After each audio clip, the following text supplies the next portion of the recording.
Hello friends, new Horizon in homeopathy চ্যানেলে ইউটিউবের সমস্ত দর্শককে আবার একবার স্বাগত জানাই। আমি ডক্টর অম্বুজকান্তি সাহা আজ আরেকটি নতুন ভিডিও নিয়ে আপনাদের সামনে উপস্থিত হয়েছি। ঠান্ডা লাগা সঙ্গে কাশি একদম শিশুর থেকে আরম্ভ করে সব বয়সের মানুষের মধ্যেই সমানভাবে দেখতে পাওয়া যায় এবং সব সময় দেখতে পাওয়া যায়, বিশেষ করে শীতকালে আর প্রত্যেক ঋতু পরিবর্তনের সময়। এই কাশি সাধারণত দুই ধরনের হয়, শুকনো কাশি বা ড্রাই কাফ, যেখানে কোনো কফ ওঠে না, আর কফযুক্ত কাশি বা প্রোডাক্টিভ কাফ। অসংখ্য ইউটিউব দর্শকদের অনুরোধে আজ আমি ড্রাই কাফ বা শুকনো কাশি নিয়ে সংক্ষিপ্ত আলোচনা করতে চলেছি। ফ্রেন্ডস, এই ড্রাই কাফ কেন হয়, এর কারণগুলি কি কি হতে পারে এবং কি কি পরীক্ষা নিরীক্ষা করলে বোঝা যাবে এই শুকনো কাশি ঠিক কী কারণে হচ্ছে, কোন কোন হোমিওপ্যাথিক ওষুধ অত্যন্ত কার্যকর এবং কি কি ঘরোয়া পদ্ধতি অবলম্বন করলে বা কি কি স্বাস্থ্যবিধি মেনে চললে এই ধরনের কষ্টকর এবং অস্বস্তিকর শুকনো কাশির হাত থেকে মুক্তি পাওয়া সম্ভব, এই সব জানতে হলে আমার এই ভিডিওটি আপনাদের সম্পূর্ণ দেখতে হবে। কাশি কোনো রোগ নয়, এটি নানা রকম রোগের লক্ষণ মাত্র।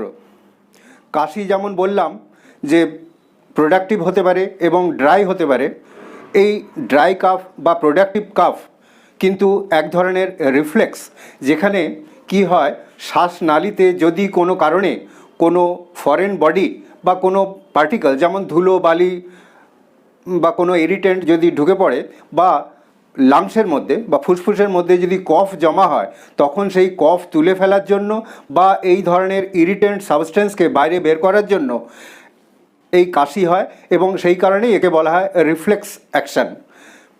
তা এই যে শুকনো কাশি, এই শুকনো কাশিও কিন্তু এক ধরনের রিফ্লেক্স এবং এর কারণ কিন্তু অনেক। এখন এই শুকনো কাশির কয়েকটি কারণ নিয়ে সংক্ষিপ্ত আলোচনা করছি।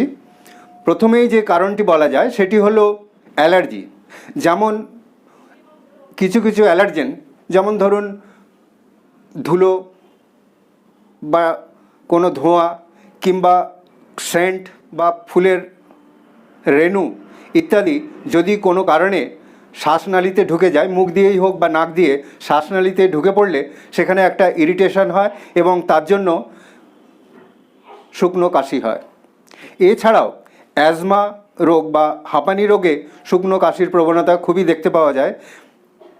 আবার কিছু কিছু অ্যাসিডিটির রোগ আছে, যেমন যাকে বলা হয় গ্যাস্ট্রো ইসোফেজিয়াল রিফ্লাক্স ডিজিজ। সেখানে কি হয়, পাকস্থলীর থেকে অ্যাসিড সরাসরি গ্রাসনালীতে উঠে আসে এবং সেখান থেকে গলায় গিয়ে শ্বাসনালীতে প্রবেশ করে এবং তার জন্য একটা ইরিটেশন হয় এবং তার জন্যই শুকনো কাশি হয়। এছাড়াও কোনো অ্যালার্জির কারণে হোক বা নাকের ভেতর কোনো সমস্যা, যেমন নেজাল পলিপ কিংবা ডিএনএস বা ডেভিয়েটেড নেজাল সেপ্টাম থাকা বা ঠান্ডা লেগে যদি খুব সর্দি হয় এবং এই সর্দি যদি নাকের পিছন দিয়ে শ্বাসনালীতে ঢুকে পড়ে এবং তার জন্য খুব ইরিটেটিং, খুব কষ্টকর এবং অস্বস্তিকর শুকনো কাশি হতে পারে। এছাড়াও নানা রকম ভাইরাল ডিজিজ আছে, যেমন ইনফ্লুয়েঞ্জা, যাকে ভাইরাল ফিভার বলা হয়, আবার মিজলস কিংবা রাইনাইটিস, এই ধরনের ভাইরাল ডিজিজেও দেখতে পাওয়া যায় জ্বরের সঙ্গে সঙ্গে বেশ কাশি থাকে এবং জ্বর সেরে যাওয়ার পরেও বেশ কিছুদিন এই ধরনের শুকনো কাশি থেকেই যায়। এছাড়াও আরও অনেক কারণ আছে, যেমন কিছু কিছু মেডিসিন আছে যেগুলো আমরা হাইপার টেনশনের জন্য ব্যবহার করি, সেই ওষুধ ব্যবহার করার ফলেও কিন্তু এই ধরনের ড্রাই কাফ হয়। আবার ফুসফুসের কিছু রোগ, যেমন ক্রনিক ব্রঙ্কাইটিস, পালমোনারি টিউবারকুলোসিস, যাকে আমরা টিবি বলি, সেই রোগের কারণেও কিন্তু এই ধরনের শুকনো কাশি হতে পারে। আবার যারা অত্যধিক ধূমপান করেন তাদের এই ধরনের শুকনো কাশি হতে পারে। আবার অনেকে দেখা যায় যে নানা ধরনের ইরিটেন্ট নেশার দ্রব্য নেন, যেমন পান মশলা, যেমন খৈনি, জর্দা, এইসব মুখের মধ্যে থেকে কোনো কারণে যদি শ্বাসনালীতে ঢুকে পড়ে তখন তার জন্য প্রচণ্ড কাশি হয় এবং এই কাশির শুকনো কাশি, এর সঙ্গে কোনো রকম কফ উঠে আসে না। আর এই যে পালমোনারি ডিজিজ যেগুলো বললাম, যে টিউবারকুলোসিস, বা এমন হতে পারে যে লাংসের ক্যান্সার তার থেকেও এই ধরনের শুকনো কাশি হতে পারে, এবং সেক্ষেত্রে দেখা যায় যে কাশির সঙ্গে রক্তও উঠে আসে। কিছু কিছু হার্ট ডিজিজ আছে, যেমন করোনারি আর্টারি ডিজিজ বা কনজেস্টিভ কার্ডিয়াক ফেলিওর, এই সব ক্ষেত্রেও খুবই কষ্টকর এবং বহুদিন ধরে চলা এই ধরনের শুকনো কাশি হতে পারে। এই যে শুকনো কাশির কারণগুলো বললাম, এগুলো জানতে হবে যে ঠিক কোন কারণে এই কাশি হচ্ছে। কারণ আমরা দেখতে পেলাম যে খুব সাধারণ কারণে যেমন কাশি হচ্ছে, তেমন মারাত্মক হার্টের রোগ বা এই ফুসফুসের রোগ এর থেকেও কাশি হয়। সেই কারণে এর কিছু পরীক্ষা নিরীক্ষা করা দরকার। তার জন্য একজন অভিজ্ঞ চিকিৎসকের কাছে যেতে হবে। উনি লক্ষণ সমষ্টি দেখেও বলে দিতে পারবেন ঠিক কী কারণে এই শুকনো কাশি হচ্ছে, কিংবা এর জন্য কিছু কিছু পরীক্ষা নিরীক্ষা করতে পারেন। যেমন বুকের একটা সিটি স্ক্যান বা এক্স রে করা যেতে পারে, যেটাকে বলা হয় X ray chest or CT scan of chest. এছাড়াও নাকে কোনো সমস্যা আছে কি না সেটা জানার জন্য এক্স রে পিএনএস করা যেতে পারে। এছাড়া অ্যালার্জি আছে কি না তা জানার জন্য ব্লাড টেস্ট করতে হতে পারে, যেমন আইজিই টেস্ট।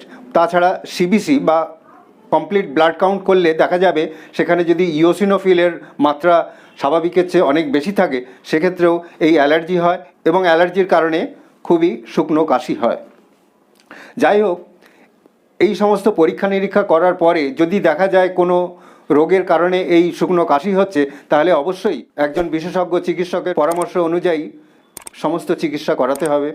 এখন আমি এই শুকনো কাশির জন্য অত্যন্ত কার্যকর কয়েকটি হোমিওপ্যাথিক ওষুধের লক্ষণ ও প্রয়োগ বিধি আপনাদের জানিয়ে দিচ্ছি। প্রথমেই যে ওষুধটি বলবো সেটি হলো অ্যাকোনাইট।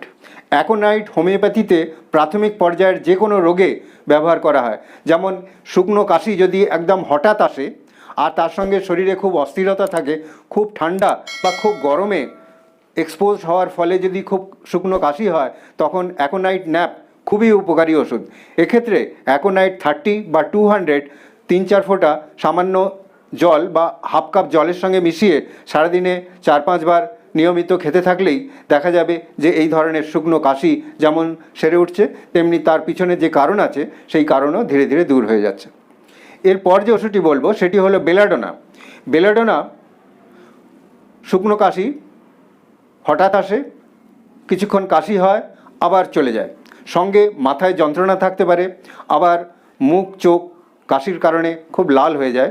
এই সমস্ত লক্ষণ থাকলে বেলাডোনা 30 বা 200 2-3 ফোঁটা হাফ কাপ জলের সঙ্গে মিশিয়ে সারাদিনে 3-4 বার নিয়মিত খেতে থাকলেই দেখা যাবে যে এই ধরনের শুকনো কাশি নিরাময় হয়ে যাচ্ছে।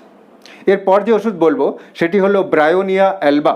ব্রায়োনিয়া যে কোনো শুকনো অবস্থার জন্য খুবই ভালো।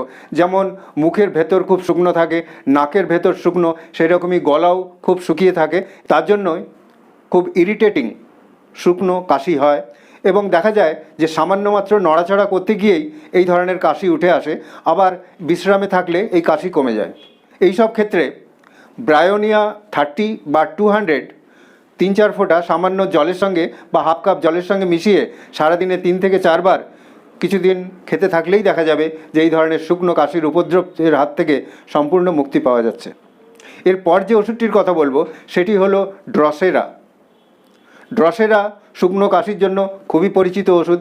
এক্ষেত্রে কি হয়, যখন বিছানায় শোয়া হয় তখন বিছানার গরমে হঠাৎ কাশি আরম্ভ হয় এবং শুষ্ক কাশি, যার জন্য খুবই অস্বস্তি হয়, গলা খুসখুস করে, গলা ব্যথা পর্যন্ত করে, আর একটু জল খেলে দেখা যায় যে কাশি কিছুটা কমে। এই অবস্থায় ড্রসেরা 200 2-3 ফোঁটা হাফ কাপ জলের সঙ্গে মিশিয়ে সারাদিনে 3-4 বার নিয়মিত খেতে থাকলেই দেখা যাবে এই ধরনের শুকনো কাশি একেবারেই কমে যাচ্ছে। এরপর বলবো হিপার সালফ। হিপার সালফের কাশি সামান্য মাত্র ঠান্ডা হাওয়া লাগলেই, গলায় যদি ঠান্ডা হাওয়া লাগে, মুখের ভেতর দিয়ে ঠান্ডা হাওয়া যায়, কিংবা কোনো ঠান্ডা পানীয় নেওয়া হয়, যেমন কোল্ড ড্রিঙ্কস নেওয়া হলে তার থেকেও শুকনো কাশি হয়। এবং এইসব লক্ষণ থাকলে হিপার সালফ 200 2-3 ফোঁটা সামান্য জলের সঙ্গে মিশিয়ে সারাদিনে 3 থেকে 4 বার খেতে থাকলেই এই ধরনের শুকনো কাশি আর তার কারণ সব দূর হয়ে যায়। এরপর বলবো রিউমেক্স। রিউমেক্স শুষ্ক কাশি জন্য খুবই পরিচিত ওষুধ। এখানে দেখা যায় সামান্য মাত্র ঠান্ডা লাগলেই কাশি হয় এবং সঙ্গে গলায় খুব ব্যথা থাকে, মনে হয় যেন গলা চিড়ে গেছে, সেই রকম একটা অনুভূতি হয়, সঙ্গে শুকনো কাশি থাকে।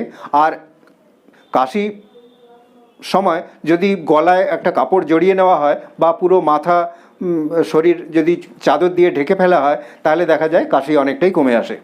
এই সব ক্ষেত্রে রিউমেক্স 30 বা 200 2-3 ফোঁটা সামান্য জলের সঙ্গে মিশিয়ে সারাদিনে 3 থেকে 4 বার নিয়মিত খেতে থাকলেই দেখা যাবে যে এই ধরনের শুকনো কাশির হাত থেকে খুব দ্রুত মুক্তি পাওয়া যাচ্ছে।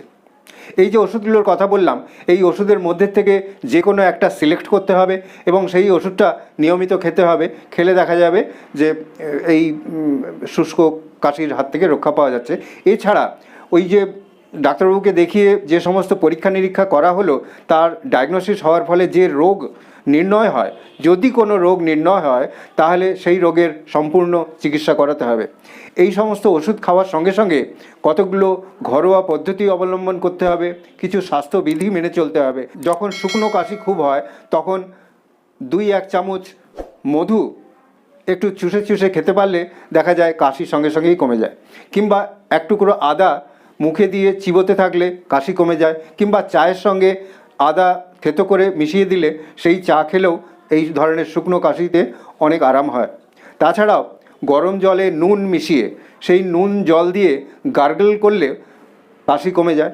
এছাড়া প্রচুর পরিমাণে জল খেতে হবে, প্রায় 3 লিটার জল প্রতিদিন খেতে হবে। তার ফলে কি হয়, আমাদের পুরো শরীর হাইড্রেটেড থাকে এবং এই শ্বাসনালী পর্যন্ত খুব সিক্ত থাকে, শুকনো ভাব কেটে যায় এবং এই ধরনের শুকনো কাশির হাত থেকে মুক্তি পাওয়া যায়।